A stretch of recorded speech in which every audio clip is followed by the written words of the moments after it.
உட்காருங்க, நீங்க உட்காருங்க.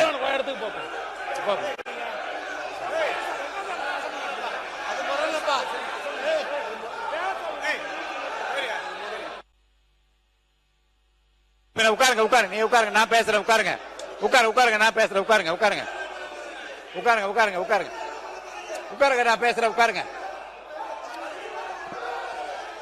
ஏனுங்க மாணவர் உட்காருங்க, நீங்க உட்காருங்க, உட்காருங்க, உட்காருங்க, உட்காருங்க, உட்காருங்க, உட்காருங்க, உட்காருங்க. என்ன இருங்க, இருங்க, இருங்க, உட்காருங்க, உட்காருங்க, உட்காருங்க, உட்காருங்க, எல்லாம் உட்காருங்க, எல்லாம் உட்காருங்க, உட்காருங்க, உட்காருங்க. முதல்ல மாணவர் பள்ளிக்கல்வித்துறை அமைச்சர் நீங்க ஒரு இது ஒரு உங்களுக்கு எல்லாரும் உட்காருங்க, எல்லாரும் உட்காருங்க, ஒரு நொடி உட்காருங்க, உட்காருங்க, அமைதியா இருக்கு. மாணவர் பள்ளிக்கல்வித்துறை அமைச்சர் முடிங்க. இல்ல முத விஷயம் அந்த சப்ஜெக்ட் போறதுக்கு முன்னாடி ரொம்ப நாளாவே என்னன்னா இது நாம ஏத்துக்கொள்ளவே கூடாது. அது கொரோனா நாளா யோசிக்கணும். இப்ப என்ன நடந்தது கேமரால காட்டினாங்களா தெரியல.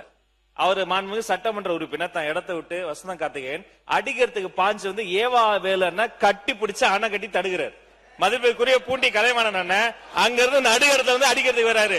இந்த உருட்டல் மிரட்டல்கெல்லாம் மதிப்படக்கூடிய கட்சி தமிழக வெற்றி கழகம் அல்ல.